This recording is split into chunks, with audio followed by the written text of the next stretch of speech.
Salam sejahtera, namo buddhaya, Om Swastiastu, salam kebajikan untuk kita semua.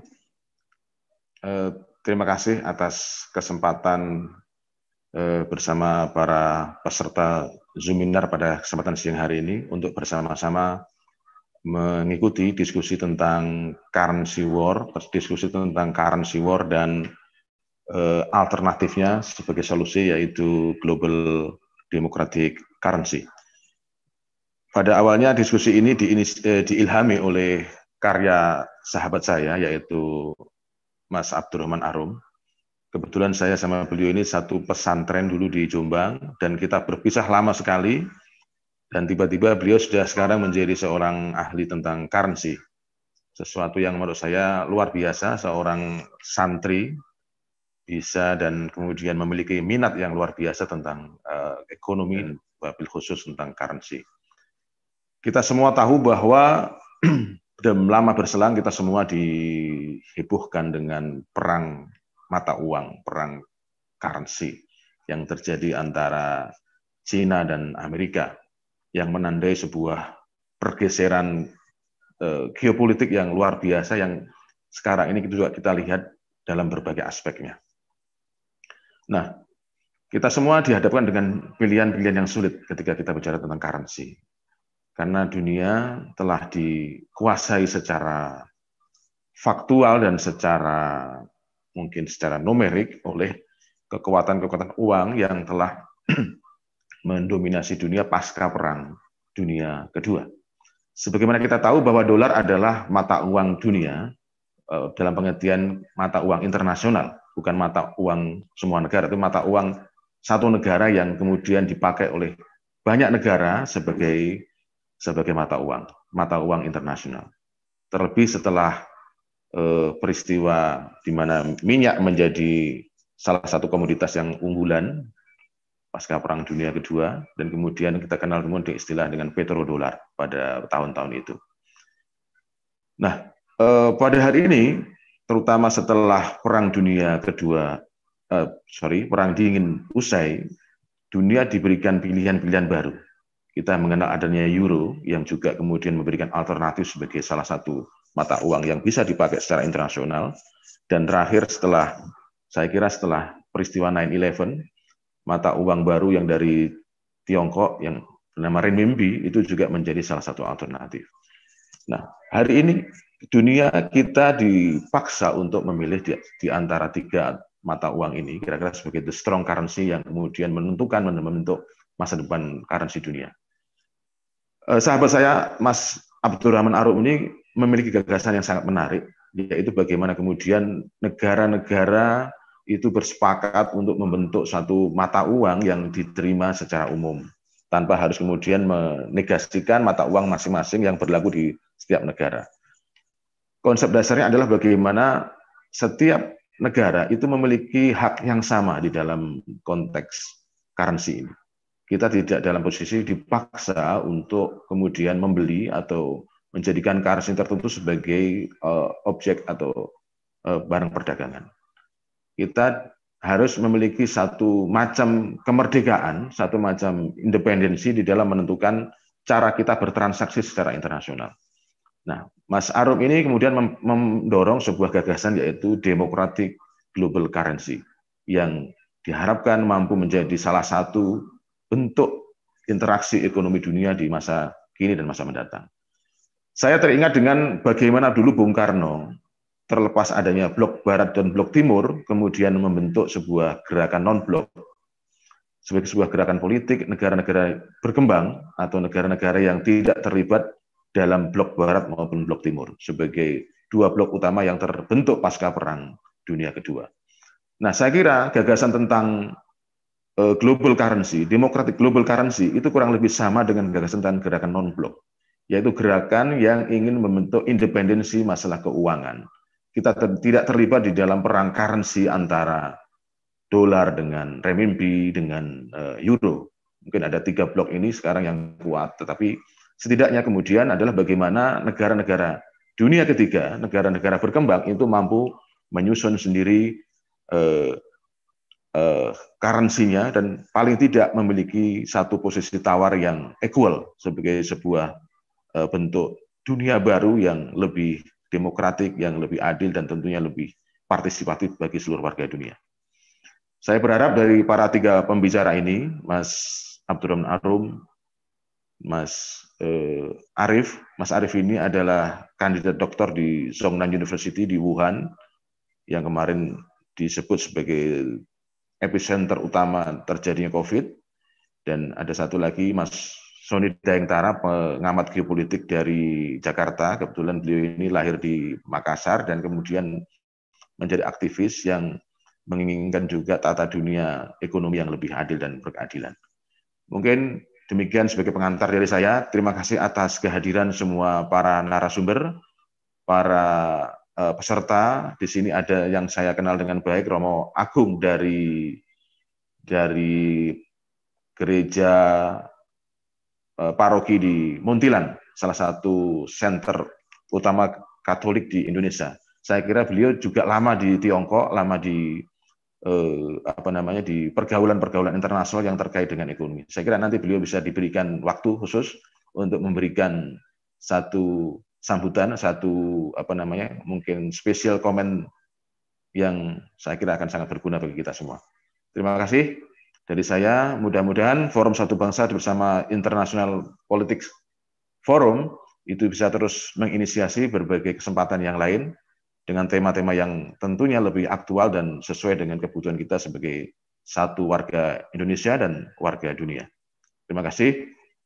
Wallahul muwaffiq ila aqwamit thoriq. Wassalamualaikum warahmatullahi wabarakatuh. Assalamualaikum warahmatullahi wabarakatuh. Selamat siang teman-teman. Terima kasih kepada Mas Sena atas waktunya. Sebelumnya saya Rahman, lengkapnya Abdurrahman Arum. Dulu waktu di pesantren saya kakak kelasnya Mas Heri Haryanto. Setelah itu kita melanjutkan ke IAIN Syarif Hidayatullah. Saya masih jadi kakak kelasnya Mas Heri. Habis itu saya pindah ke UI tahun 99. Nah, sejak saat itu saya jadi adik kelasnya Kang Heri. Jadi endingnya adalah saya adik kelasnya Kang Heri sampai hari ini. Nah, ketika Kang Heri mengajak saya untuk join ke dalam forum ini, saya nggak berani menolak. Karena dalam tradisi kami itu, kalau diajak senior, harus mau. Kalau tidak, kualat. Ilmunya nggak manfaat. Nah, karena saya ingin ilmu saya bermanfaat, maka saya join forum ini. Jadi semoga dengan bergabung di sini, ilmu saya menjadi lebih bermanfaat. Amin. Kalau kita membicarakan tentang sistem moneter internasional, yang terbayang adalah sesuatu yang sangat besar, complicated, mikir saja males, saking besarnya. Bagi sebagian besar orang, bagaimana bank sentral bekerja, uang dicetak, itu adalah bagian dari misteri. Kita transaksi dengan Malaysia misalnya, kok pakai duitnya Amerika Serikat? Padahal kita tidak ada hubungan dengan Amerika Serikat. Malaysia nggak ada hubungan dengan Amerika Serikat. Kita tidak tahu alasannya. Sejak lahir kita, kondisinya sudah seperti itu. Bahkan bagi para ahli sekalipun, sistem moneter itu sangat besar, sangat complicated. Tidak terbayangkan untuk menggantikan itu secara komprehensif. Sehingga kalau ada masalah misalnya di satu sisi, contohnya seperti krisis moneter yang akut, maka jalan keluar yang dicari adalah mencari menambal secara lokal. Nah, kemudian akibat dari menambal itu muncul masalah lain pada sisi yang lain yang diakibatkan oleh tambalan yang pertama. Setelah itu ditambal lagi. Begitu seterusnya, akhirnya makin lama makin complicated, saking besarnya. Contoh paling gampang, sistem moneter internasional itu seperti kabel telepon, kabel listrik, kabel internet di perempatan jalan. Bulat semua, seperti itu gambarannya. Nah, bagi kita, generasi muda NU, itu kan cara mikirnya berbeda. Kita mikirnya itu simpel saja, bahwa sistem moneter internasional yang ada sekarang ini, itu tidak ada di dalam Al-Quran, tidak ada di dalam hadis, bahkan tidak ada juga dalam kitab suci yang lain. Artinya itu benar-benar buatan manusia. Nah, semua yang dibuat oleh manusia, sekomplit apapun itu, bisa diubah, tergantung manfaat dan mudorotnya. Kalau manfaatnya lebih banyak, ya kita lanjutkan. Tapi kalau yang lebih banyak itu mudorotnya, ya kita ganti, sesulit apapun itu. Bahkan kalau dilihat dari sisi hukum fikih, itu hukumnya wajib mengganti sesuatu yang banyak mudorotnya, sementara kita sudah punya alternatif yang lebih baik. Hukumnya itu fardu kifayah. Jadi kalau kita tidak melakukan apa-apa, kita semua dosa. Tapi dengan adanya forum ini, ya insya Allah dosa kita gugur semua. Paling tidak kita sudah melakukan sesuatu. Jadi terima kasih Kang Heri yang telah menggugurkan dosa kita semua. Dolar Amerika Serikat dan euro itu sebenarnya bukan mata uang internasional yang sebenarnya, tapi mata uangnya Amerika Serikat dan euro yang dipinjam menjadi mata uang internasional. Karena kita memang belum punya mata uang internasional. Jadi dunia itu aneh, sudah bisa mengirimkan probe ke Mars, tapi membuat mata uang internasional saja nggak bisa. Padahal mata uang internasional itu kebutuhan pokok. Hari ini tidak ada peralatan yang kita pegang sehari-hari yang tidak ada unsur asing. Pasti ada unsur asing. Artinya transaksi internasional itu sesuatu yang sudah kebutuhan pokok. Jadi kembali lagi kalau dilihat dari hukum fikih ya sudah fardu kifayah hukumnya. Sengaja saya provokasi begini biar yakin dari awal bahwa ini memang harus kita lakukan. Masalahnya adalah ketika mata uang itu dipakai di luar wilayahnya, mata uang itu pada prinsipnya hanya bisa dipergunakan di dalam wilayah di mana dia dikeluarkan. Atau istilahnya itu di dalam legal tender. Ketika dia digunakan di luar wilayahnya, maka dia akan berubah sifat. Dia bukan hanya sebagai alat transaksi, tapi juga menjadi eksploitatif. Dia menyedot kekayaan negara-negara yang menggunakan dan mengirimkannya kepada negara yang memiliki. Jadi kalau kita pakai dolar, kita mengirimkan kekayaan ke Amerika Serikat gratis. Demikian juga dengan euro. Saya mencatat total ada 9 mudorot yang ada pada sistem moneter internasional sekarang. Dan semua mudorot yang 9 ini itu akut. Artinya akut itu kalau kita bahas, itu bikin sakit hati, sedih. Pertama, dari sudut pandang yang paling jauh, sistem moneter internasional itu asimetris. Ada negara yang membuat mata uang yang kita sebut sebagai sentra atau negara pusat, kemudian ada negara lain yang menggunakan mata uang yang kita sebut sebagai center. Nah, negara pusat ini dia bisa membeli apa saja dari seluruh negara di dunia hanya dengan mencetak kertas dikasih angka menjadi uang. Dan itu hampir tidak ada biayanya. Sebaliknya, negara-negara pinggiran itu untuk masuk dalam transaksi internasional, mereka harus punya mata uang itu dulu. Dan mereka harus membeli dengan barang, jasa yang real. Jadi mereka beli kertas dengan emas. Indonesia misalnya. Pada akhir 2019 atau awal 2020, total cadangan devisa kita itu sebesar 130 miliar dolar. Kalau dirupiahkan itu sekitar 1.800 triliun rupiah. Itu adalah jumlah yang kita kirimkan kepada Amerika Serikat, kepada euro selama berpuluh-puluh tahun gratis. Jadi kalau di sini kita meributkan uang beberapa ratus miliar atau beberapa triliun, itu receh. Kalau dibandingkan dengan uang yang kita kirimkan, kekayaan real, bukan uang ya, kekayaan real, harta yang real kepada Amerika Serikat, kepada euro, kepada negara-negara terkaya di dunia. Jadi kalau kita gambarkan secara garis besar, seluruh negara di dunia itu seperti itu. Negara-negara terkaya di dunia itu justru bisa mendatangkan sumber daya secara gratis dari semua negara-negara berkembang, bahkan negara-negara miskin. Dari catatan IMF per tahun 2019, total cadangan devisa global itu mencapai 11 triliun dolar. Tidak usah dirupiahkan, itu terlalu besar. Jadi sejumlah kekayaan itulah yang dikirimkan seluruh negara di dunia kepada Amerika Serikat, kepada Europe secara gratis. Jadi kalau kita mau berbicara tentang ketimpangan sosial, ketimpangan ekonomi, maka ketimpangan yang terbesar adalah sistem moneter internasional. Nah, itu satu. Kedua, ternyata mata uang yang kita beli dengan kekayaan, kita kumpulkan selama berpuluh-puluh tahun itu, nilainya setiap tahun turun. Rata-rata sekitar 2% per tahun. Kita menyebutnya depresiasi atau inflasi. Semua mata uang itu mengalami depresiasi, mengalami inflasi. Karena mata uang itu selalu nempel pada APBN. Sebenarnya sih antara bank sentral dengan pemerintah itu dipisah.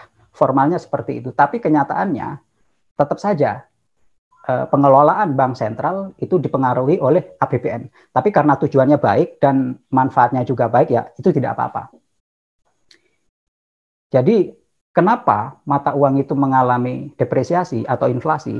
Karena semua negara di dunia itu menggunakan kebijakan ekspansif atau defisit untuk meningkatkan pertumbuhan ekonomi. Apa itu kebijakan ekspansif atau defisit? Defisit itu artinya belanja lebih banyak daripada pendapatan. Kalau pendapatannya 1 triliun, belanjanya 1,1 defisit. Nah, bagaimana caranya defisit anggaran kok bisa menumbuhkan atau merangsang pertumbuhan ekonomi? Contohnya gini, kalau pemerintah kita membangun jalan tol, kemudian menunjuk BUMN untuk mengerjakan jalan tol itu, maka pengeluaran pemerintah yang 1 triliun, di lain sisi itu menjadi pendapatan BUMN tersebut. Nah, kemudian BUMN itu mengeluarkan biaya lagi untuk karyawan, untuk material, untuk peralatan, dan itu menjadi pendapatan bagi perusahaan-perusahaan dan orang-orang yang terlibat. Kalau itu ditotal semua, maka totalnya lebih besar dari 1 triliun, pasti lebih besar dari 1 triliun. Nah, dengan cara seperti itu, maka defisit anggaran bisa meningkatkan pertumbuhan ekonomi. Nah, defisit anggaran ini kemudian ditutup dengan menggunakan utang dan mencetak uang baru. Itulah yang menyebabkan mata uang itu mengalami penurunan atau kita menyebutnya inflasi. Jadi secara tidak langsung bisa disebut inflasi atau depresiasi adalah pajak tidak langsung yang diambil oleh pemerintah dari masyarakat dan kemudian dikembalikan kepada masyarakat dalam bentuk pertumbuhan ekonomi. Jadi walaupun uangnya diambil oleh pemerintah, tapi manfaatnya dikembalikan. Jadi nggak masalah. Dan rata-rata pertumbuhan ekonomi itu lebih tinggi daripada inflasi. Jadi masyarakat masih untung. Nah, akan menjadi soal kalau antara masyarakat yang mendapatkan manfaat dengan masyarakat yang dibebani biaya, itu masyarakat yang berbeda. Jadi ada masyarakat yang makan nangkanya, ada lagi yang hanya kena getahnya. Nah, itu terjadi pada mata uang internasional. Depresiasi mata uang dolar itu manfaatnya hanya dirasakan oleh masyarakat Amerika Serikat. Sementara bebannya dibebankan kepada seluruh negara di dunia, termasuk kita. Dolar AS yang ada di Amerika Serikat itu hanya 50%. 50%-nya ada di luar negeri, termasuk di kita. Artinya, beban defisit anggaran Amerika Serikat, 50%-nya dibebankan kepada seluruh dunia. Jadi kalau Amerika Serikat mengirimkan tentara ke Timur Tengah, ke Afghanistan, dan ke seluruh penjuru dunia, 50% biayanya kita yang nanggung. Jadi kalau kita lihat dari sisi ini, gimana ya, sesuatu yang mengganggu rasa keadilan. Kalau kita hitung, total cadangan devisa Indonesia itu 130 miliar dolar. Terdepresiasi 2% per tahun berarti sekitar berapa ya? 2,6 miliar dolar. Atau kalau dirupiahkan antara 50 sampai 60 triliun. Sejumlah itulah yang kita sumbangkan kepada Amerika Serikat setiap tahun. Setiap tahun. Semua negara di dunia itu melakukan hal yang sama. Semakin besar cadangan devisa yang mereka pegang, semakin besar sumbangan mereka kepada negara-negara pemilik mata uang.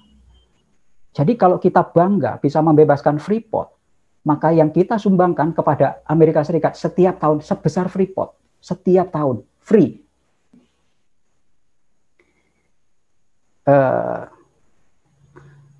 kalau kita hitung total lagi, dari total cadangan devisa yang dipegang di seluruh dunia, 11 triliun dolar, berarti sumbangan dunia kepada Amerika Serikat kali 2% sekitar 200 miliar dolar atau 3.000 triliun. Jadi semua negara di dunia, termasuk negara-negara berkembang, bahkan negara-negara miskin, yang sebagian masyarakatnya itu kelaparan, mereka nyumbang kepada Amerika Serikat, kepada negara-negara Euro yang merupakan negara-negara terkaya di dunia. Stiglitz adalah seorang ekonom yang mendapatkan hadiah Nobel ekonomi. Dia pernah mencatatkan di dalam jurnalnya bahwa sumbangan Amerika Serikat kepada negara-negara miskin itu kalah besar dibandingkan dengan sumbangan negara miskin kepada Amerika Serikat. Cuman dia tidak menyebutkan angkanya, mungkin itu sensitif. Jadi kalau kita tahu selama ini bahwa negara-negara terkaya itu memberikan grant kepada negara-negara miskin, itu salah. Yang benar adalah negara-negara miskin mengirimkan kekayaannya secara gratis, termasuk memberikan makan siang free setiap tahun. Dan itu jauh lebih besar daripada semua sumbangan negara-negara kaya kepada negara-negara miskin. Nah, itu 2. Saya tidak bisa bahas semua 9 itu karena waktunya nggak cukup. Yang terakhir, mudarat yang terakhir adalah krisis ekonomi atau krisis moneter. Jadi krisis moneter itu sebenarnya bagian dari mudarat sistem moneter yang sekarang yang paling puncak, akumulasi dari semua mudarat tadi. Krisis moneter ini sebenarnya sesuatu yang pasti terjadi. Kalau kita baca koran atau baca majalah, baca berita-berita online, setiap tahun, setiap saat itu pasti ada negara yang krisis di dunia. Kenapa itu bisa terjadi? Ya memang harus seperti itu. Setiap saat di dunia harus ada negara yang krisis untuk memberikan ruang kepada negara-negara lain agar bisa tumbuh dengan cepat. Jadi sistem moneter internasional itu seperti piramida. Puncak paling atas adalah negara pemilik mata uang. Dia mengeksploitasi seluruh yang ada di bawahnya. Kemudian di bawahnya sedikit adalah negara-negara yang surplus sangat besar. Contohnya Cina, Jepang, Rusia, Arab Saudi. Dia mengeksploitasi negara-negara yang defisit di bawahnya. Nah, yang paling bawah adalah negara-negara yang defisitnya besar, kemudian investasi asing tidak masuk, akhirnya mereka ngutang. Bahkan saking krisisnya mereka, saking miskinnya, sampai pengutang itu tidak mau memberikan utang. Contohnya Libanon. Saya baca yang diterbitkan oleh IMF bahwa IMF itu tidak mau memberikan utang kepada Libanon kecuali Libanon melakukan reformasi finansial. Jadi kalau kreditor saja tidak mau memberikan utang, sementara mereka sudah defisit terus, investasi nggak masuk, tidak ada yang mau ngasih utang, ya pasti krisis. Jadi di dunia itu pasti ada yang krisis setiap tahun. Dan itu merupakan bagian alami dari sistem moneter internasional yang ada hari ini. Satu-satunya negara di dunia yang tidak bisa krisis adalah negara pemilik mata uang. Walaupun dia defisitnya besar, Amerika Serikat adalah pemegang defisit terbesar di dunia. Jadi total utang luar negeri Amerika Serikat itu adalah yang terbesar di dunia. Tapi dia nggak bisa krisis. Kenapa? Karena dia punya mata uang internasional. Mata uang dia, dolar, itu di backup oleh seluruh negara di dunia. Jadi nggak bisa turun. Beda dengan mata uang kita, mata uangnya Malaysia, mata uangnya negara-negara lain. Kalau turun, ya kita harus berjuang sendiri untuk menaikkan. Tapi kalau mata uang dolar, justru kita yang menaikkan. Negara-negara yang lain yang menaikkan. Misalnya, ketika mata uang kita naik, dolar turun, Bank Sentral BI itu pasti melakukan intervensi agar dolar tidak turun terlalu rendah. Karena itu akan menyebabkan daya saing kita turun. Nah, artinya dolar itu di backup, dibentengi oleh seluruh negara di dunia. Jadi negara pemilik mata uang internasional itu memegang posisi rojo istilahnya kalau di Jawa itu. Dia itu sakti, tidak bisa krisis walaupun utangnya banyak. Dan pada saat yang sama dia bisa mengeksploitasi seluruh negara di dunia. Oleh karena itu posisi itu menjadi rebutan, menjadi idaman semua negara. Jadi negara-negara yang terkuat dan kawasan terkuat di dunia itu berebut mahkota untuk menjadi pemilik mata uang internasional. Saat ini ada 3 negara dan kawasan yang memperebutkan posisi itu. Amerika Serikat, kawasan Euro, dan Cina. Dulu Jepang dan Inggris, tapi sekarang Jepang dan Inggris sudah lewat. Kalau diibaratkan itu, Amerika Serikat adalah raja tua. Dia itu paling kuat, pemilik tahta, tapi sudah tua. Kekuatannya itu sudah semakin menurun. Nah, sementara ada raja muda penantang, Cina. Cina itu per tahun 2014 kemarin, ekonomi real Cina sebenarnya sudah nyalip Amerika Serikat. Tapi karena mata uang internasional masih menggunakan mata uangnya Amerika Serikat, dolar, maka ekonomi Cina itu undervalue. Tetap kelihatan secara nominal lebih rendah, padahal aslinya lebih besar. Contoh gampangnya, kalau kita lomba debat dengan orang Inggris dengan menggunakan bahasa Inggris, sampai dake-dake kita kalah. Karena kita menggunakan bahasa mereka, kita diukur dengan menggunakan ukuran mereka. Nah, posisi Cina juga seperti itu. Walaupun ekonomi real mereka besar, lebih besar daripada Amerika Serikat, tapi karena diukur menggunakan dolar, ya akhirnya tetap kalah. Nah, kondisi ini akan berubah pada tahun paling cepat 2024, paling lambat 2030. Nah, saat itu ekonomi Cina baik secara nominal maupun secara real itu ada di atasnya Amerika Serikat. Nah, saat itulah the real war akan mulai, atau yang kita sebut sebagai currency war. Ada banyak ahli yang melakukan analisis dan membuat prediksi kira-kira apa yang terjadi ketika currency war itu terjadi. Semua hasil analisis menyebutkan bahwa pada saat itu stabilitas moneter internasional tidak stabil. Jauh lebih tidak stabil daripada kondisi sekarang. Kalau kata orang bijak, setiap masa peralihan itu merupakan peluang bagi lahirnya sistem baru. Nah, ini setitik harapan lah ya. Dulu pada saat sebenarnya peralihan mata uang internasional ini sudah pernah terjadi sebelumnya, yaitu dari pound sterling ke dolar. Nah, cuman dolar itu menyalip pound sterling pada tahun 1945, sekitar ya antara Perang Dunia II. Nah, sebelum dolar nyalip pound sterling, itu ekonomi Amerika Serikat itu nyalip ekonomi Jepang, nyalip ekonomi Inggris terlebih dahulu, yaitu pada akhir tahun 1800-an. Jadi ada jeda sekitar 50 tahun. Dari ekonomi Amerika Serikat nyalip Inggris sampai mata uangnya nyalip pound sterling. Jadi kalau kita menggunakan parameter ini, ya berarti masa transisi itu bisa berpuluh-puluh tahun. Jadi lama sekali. Nah, selama itu kita tidak tahu apa yang akan terjadi.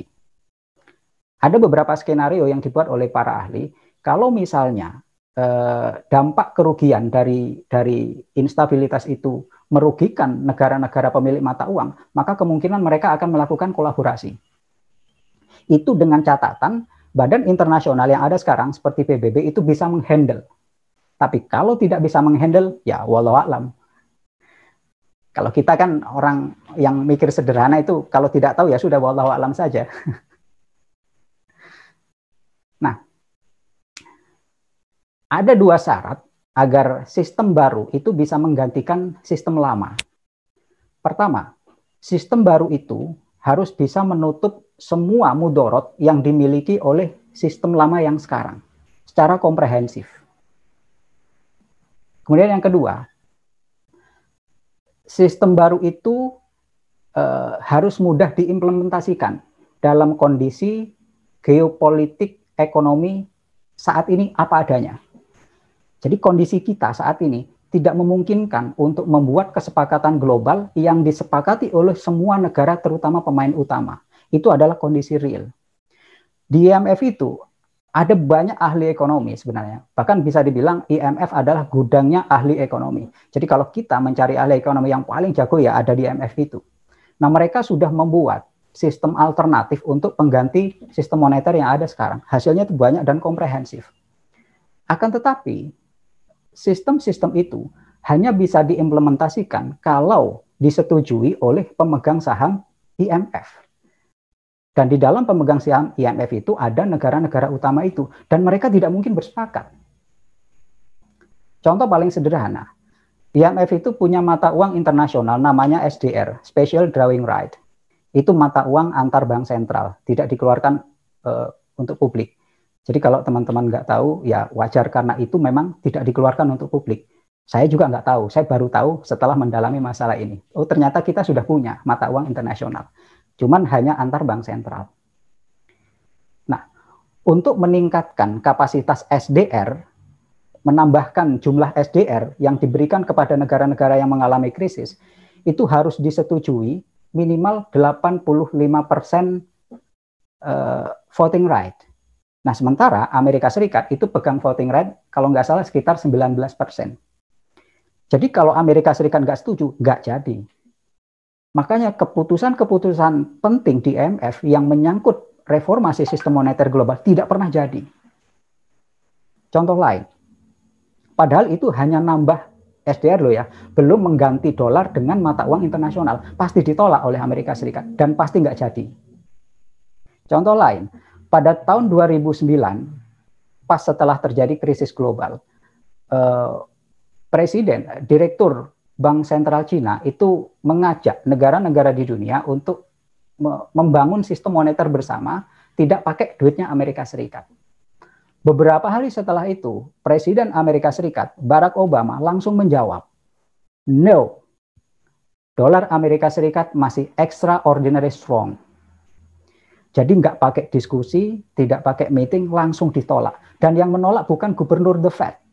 Padahal ini kan yang mengeluarkan ajakan kan gubernur bank sentral. Harusnya kan yang menjawab gubernur bank sentralnya Amerika Serikat juga. Tidak, langsung presidennya.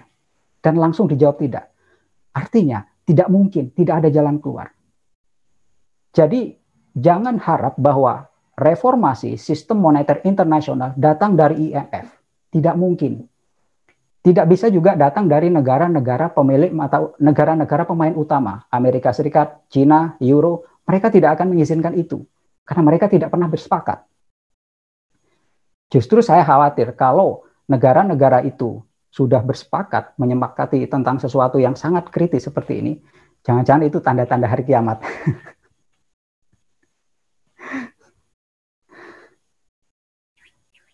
Nah, apakah sistem moneter organik? Jadi kami membuat sistem alternatif namanya itu organic global currency atau sistem organik. Nah, apakah sistem organik memenuhi dua syarat itu? Insya Allah ya. Pertama, dia bisa menutupi semua kelemahan yang dimiliki sistem moneter sekarang. Dan yang kedua, dia bisa diaplikasikan dalam kondisi apa adanya.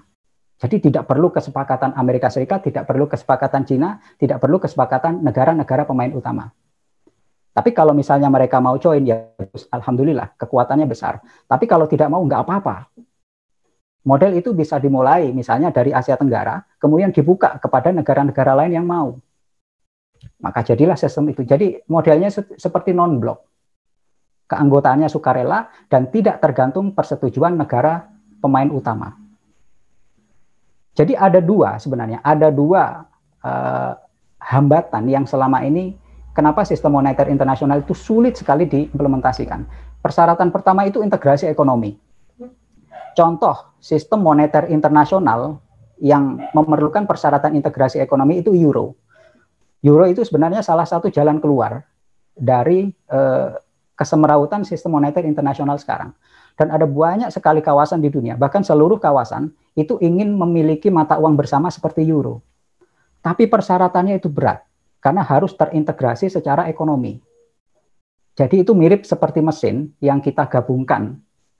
Nah, agar mesin itu bisa berjalan, maka dia benar-benar harus terintegrasi, harus koheren. Kalau ada yang tidak sempurna integrasinya, maka dia akan mogok. Nah, persyaratan integrasi ekonomi itu sulit. Di seluruh kawasan, di seluruh dunia yang memenuhi syarat itu hanya euro. Itu pun tidak sempurna. Sedangkan kawasan lain masih jauh. Jadi sampai hari ini mereka tidak bisa membuat itu. Nah, kemudian yang kedua, kesepakatan negara-negara pemain utama itu tadi, atau will of the summit, yang sudah dijelaskan tadi. Apa itu OGM atau Organic Global Monetary, sistem OGM adalah sistem moneter internasional yang dibangun di atas moneter nasional masing-masing negara dan menjadi bagian dari sistem tersebut.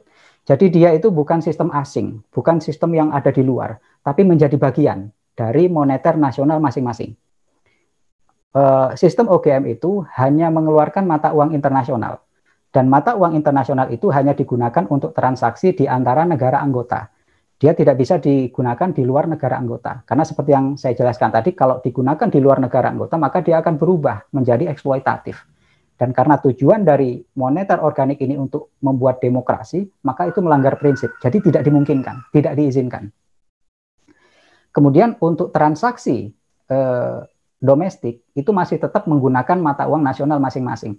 Jadi model organik ini dia tidak menimpa, tidak menggantikan, tidak menghilangkan mata uang nasional.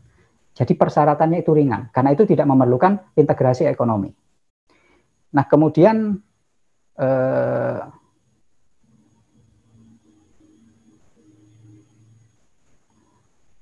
model organik ini sepenuhnya menggunakan sistem digital dan terdesentralisasi. Jadi semua negara anggota yang bergabung nanti mereka akan membentuk jaringan, masing-masing terhubung, tidak ada pemimpinnya.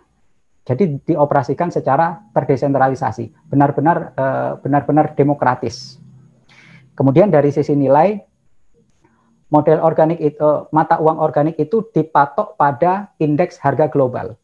Jadi nilainya itu dia tidak mengalami depresiasi. Nilainya tahun ini, tahun depan, 10 tahun lagi, bahkan 100 tahun lagi, nilainya tetap sama. Jadi bahkan lebih stabil daripada emas. Kemudian, ya saya kira itu selebihnya teknis. Kalau misalnya nanti teman-teman ada yang mau menanyakan, monggo. Selanjutnya saya serahkan kepada moderator.